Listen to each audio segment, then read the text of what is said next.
സ്വർണ്ണപ്പാളി വിവാദത്തിൽ സമഗ്ര അന്വേഷണമാണ് വേണ്ടതെന്ന് Thiruvithamkoor Devaswom board president PS Prashanth. ഹൈക്കോടതി തുറക്കുന്ന ദിവസം തന്നെ ഇക്കാര്യം കോടതിയിൽ ആവശ്യപ്പെടും. വേണ്ട നടപടികൾ സ്വീകരിക്കാൻ സ്റ്റാൻഡിംഗ് കൗൺസിലിനെ ചുമതലപ്പെടുത്തിയിട്ടുണ്ട്. ഉണ്ണികൃഷ്ണൻ പോറ്റിയുടെ കൂടുതൽ തട്ടിപ്പിന്റെ കാര്യങ്ങൾ പുറത്തുവരുന്നുവെന്നും സ്മാർട്ട് ക്രിയേഷൻസ് നല്ല സ്ഥാപനമെന്നും PS പ്രശാന്ത് പറഞ്ഞു. തിരുവിതാംകൂർ ദേവസ്വം ബോർഡ് ഇന്ന് അടിയന്തര യോഗവും ചേരുന്നു. ഉണ്ണികൃഷ്ണൻ പോറ്റിയാണ് ഈ ആരോപണങ്ങൾക്ക് പിന്നിലുള്ളത്. അപ്പോൾ അദ്ദേഹം വലിയ ആരോപണത്തിൽ ദേവസ്വം ബോർഡിനെ നിർത്താൻ ശ്രമിച്ചു. ഇപ്പോൾ അദ്ദേഹം സ്വയം കുഴിച്ച കുഴിയിൽ വീണിരിക്കുകയാണ്. അദ്ദേഹത്തിനെതിരെ കൃത്യമായ അന്വേഷണം വേണം. പിന്നെ ഈ ഒരു വിഷയവുമായി ബന്ധപ്പെട്ട് ചെന്നൈയിലെ അതൊരു വലിയ ആധികാരികമായ സ്ഥാപനമാണ്.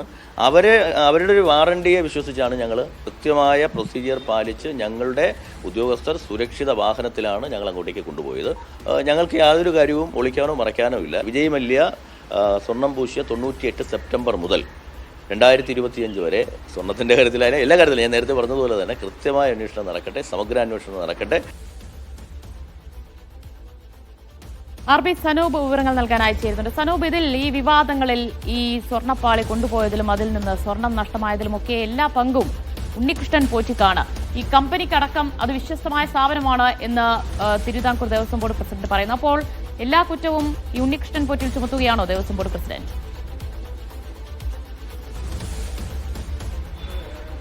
ഉണ്ണികൃഷ്ണൻ പോറ്റിയിലേക്ക് മാത്രമായി കേന്ദ്രീകരിക്കുകയാണ് ദേവസ്വം ബോർഡും. ഈ ആരോപണങ്ങൾക്ക് പിന്നിലെല്ലാം തന്നെ ആദ്യം ഉണ്ണികൃഷ്ണൻ പോറ്റി തന്നെയായിരുന്നു. അദ്ദേഹമാണ് തിരുവിതാംകൂർ ദേവസ്വം ബോർഡിനെ പോലും പ്രതിക്കൂട്ടിലാക്കിക്കൊണ്ട് ഈ പ്രസ്താവനകൾ നടത്തിയതും പരാതി നൽകിയതും എന്നാണ് Devaswom board president PS Prashanth പറഞ്ഞത്. പക്ഷേ ഇപ്പോൾ സ്വയം കുഴിച്ച കുഴിയിൽ വീണ ഒരു അവസ്ഥയാണ് ഉണ്ണികൃഷ്ണൻ പോറ്റിക്ക്. അതുകൊണ്ട് ഉണ്ണികൃഷ്ണൻ പോറ്റിക്കെതിരെ സമഗ്രമായിട്ടുള്ള അന്വേഷണമാണ് തിരുവിതാംകൂർ ദേവസ്വം ബോർഡ് ആവശ്യപ്പെടാൻ പോകുന്നത്. അവധി കഴിഞ്ഞ് ഹൈക്കോടതി തുറക്കുന്ന ദിവസം തന്നെ ഇക്കാര്യം ആവശ്യപ്പെട്ടുകൊണ്ട് ഹൈക്കോടതിയെ സമീപിക്കാനാണ് ദേവസ്വം ബോർഡിന്റെ തീരുമാനം. ഇത് സംബന്ധിച്ച് കൂടുതൽ കാര്യങ്ങൾ തീരുമാനിക്കുന്നതിന് വേണ്ടി സ്റ്റാൻഡിംഗ് കൗൺസിലിനെ ഇപ്പോൾ ചുമതലപ്പെടുത്തിയിട്ടുണ്ട്.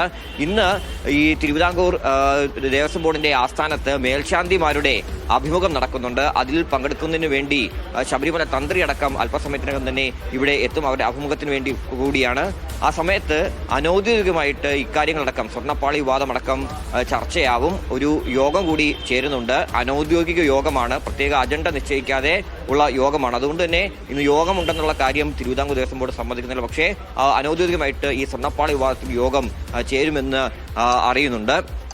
എന്തായാലും ഇക്കാര്യത്തിൽ തന്നെ ഒരു തീരുമാനം എടുത്തിട്ടുണ്ട്. സ്റ്റാൻഡിംഗ് കൗൺസിലിനെ ചുമതലപ്പെടുത്തി എത്രയും വേഗം, അതായത് കോടതി തുറക്കുന്ന ദിവസം തന്നെ സമഗ്ര അന്വേഷണം ആവശ്യപ്പെടാൻ തന്നെയാണ് തീരുമാനം. ഓരോ ദിവസം കഴിയും തോറും ഉണ്ണികൃഷ്ണൻ പോറ്റിയെ സംബന്ധിച്ചിട്ടുള്ള കൂടുതൽ വിവരങ്ങൾ പുറത്തു വരുന്നു, തട്ടിപ്പിന്റെ കൂടുതൽ കാര്യങ്ങൾ പുറത്തു വരുന്നു. അതുകൊണ്ട് വിശദമായിട്ടുള്ള അന്വേഷണം തന്നെ വേണം. 1998 സെപ്റ്റംബറിൽ വിജയ് മല്യ സ്വർണം പൂശി നൽകിയത് മുതൽ ഇപ്പോൾ 2025 വരെയുള്ള കാര്യങ്ങൾ മുഴുവൻ അന്വേഷിക്കണം. നിലവിൽ ദേവസ്വം വിജിലൻസിന്റെ അന്വേഷണം ശരിയായ പാതയിൽ തന്നെ എന്നാണ് തിരുവിതാംകൂർ ദേവസ്വം ബോർഡ് അറിയിക്കുന്നത്. അതുകൊണ്ട് തന്നെ ഒരുപക്ഷെ ദേവസ്വം വിജിലൻസിന്റെ അന്വേഷണത്തിൽ തന്നെ ഒരുപക്ഷെ സത്യം തെളിയാനുള്ള സാഹചര്യമാണ് നിലവിൽ ഉള്ളത്. സ്മാർട്ട് ക്രിയേഷൻസ് എന്ന സ്ഥാപനത്തിലാണ് ഈ പാളികളിൽ സ്വർണം പൂശിയത്. അതുകൊണ്ട് സ്മാർട്ട് ക്രിയേഷൻസ് നല്ല ഗ്യാരണ്ടി, ആധികാരികതയുള്ള സ്ഥാപനമാണ്. ആ സ്ഥാപനത്തെ തങ്ങൾ കുറ്റപ്പെടുത്തുന്നില്ല. പക്ഷേ ഉണ്ണികൃഷ്ണൻ പോറ്റിയുടെ ഇടപെടലുകൾ, ഉണ്ണികൃഷ്ണൻ പോറ്റിയുടെ പല പണപ്പിരിവുമായി ബന്ധപ്പെട്ട പല വാർത്തകളും അതൊക്കെ തന്നെയാണ് ഇപ്പോൾ പ്രശ്നങ്ങൾ സൃഷ്ടിച്ചിട്ടുള്ളത്. അതിലാണ് സമഗ്രമായിട്ടുള്ള അന്വേഷണം ആവശ്യപ്പെടാൻ വേണ്ടി തീരുമാനിച്ചിട്ടുള്ളത്. നേരത്തെ ഈ സ്മാർട്ട് ക്രിയേഷൻസിന്റെ അഭിഭാഷകൻ അദ്ദേഹവും ഇക്കാര്യങ്ങളൊക്കെ വ്യക്തമാക്കിയിരുന്നു. തങ്ങൾക്ക് മുമ്പിൽ എത്തിയത് ചെമ്പ് പാളികൾ തന്നെയാണെന്നുള്ള കാര്യം അദ്ദേഹവും വ്യക്തമാക്കിയിട്ടുള്ളതായിരുന്നു. പോറ്റി കുഴിച്ച കുഴിയിൽ പോറ്റി തന്നെ വീണു എന്നാണ് ഇപ്പോൾ PS പ്രശാന്ത് അടക്കം പറയുന്നത്. അപ്പോൾ അദ്ദേഹം നൽകിയ പരാതിയായിരുന്നു. ഒടുക്കം അന്വേഷിച്ചെത്തി നോക്കുമ്പോൾ അദ്ദേഹവുമായി ബന്ധപ്പെട്ട ദുരൂഹതകളിലൂടെയാണ് അന്വേഷണം സഞ്ചരിക്കുന്നത്. ഇപ്പോൾ ദേവസ്വം വിജിലൻസിന് അന്വേഷണം, അതിൻ്റെ പുരോഗതി, അത് സംബന്ധിച്ച വിവരങ്ങൾ നമുക്കുണ്ടോ സനൂപ്?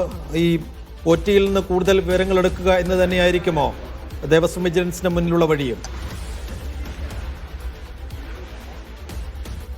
നാളെ ഒരുപക്ഷെ ദേവസ്വം വിജിലൻസ് ഉണ്ണികൃഷ്ണൻ പോറ്റിയെ ചോദ്യം ചെയ്തേക്കും. ഇന്നലെയാണ് ബംഗളൂരുവിൽ നിന്ന് ഉണ്ണികൃഷ്ണൻ പോറ്റി അദ്ദേഹത്തിന്റെ വസതിയായിട്ടുള്ള പുളിമാത്ത് എത്തിയത്. ഒരുപക്ഷെ ഈ പറയുന്ന പോലെ ദേവസ്വം വിജിലൻസ് ആവശ്യപ്പെട്ടത് പ്രകാരമായിരിക്കാം ഉണ്ണികൃഷ്ണൻ പോറ്റി വന്നത്. അദ്ദേഹത്തിന് നോട്ടീസ് നൽകിയോ ഇല്ലയോ എന്നുള്ള കാര്യം അദ്ദേഹവും സമ്മതിച്ചിട്ടില്ല, ദേവസ്വം വിജിലൻസും സമ്മതിച്ചിട്ടില്ല. പക്ഷേ ഉചിതമായ സമയത്ത് ചോദ്യം ചെയ്യലിന് വേണ്ടി വിളിപ്പിക്കുമെന്നുള്ള കാര്യം ദേവസ്വം വിജിലൻസ് അറിയിച്ചിട്ടുണ്ട്. അതുകൊണ്ട്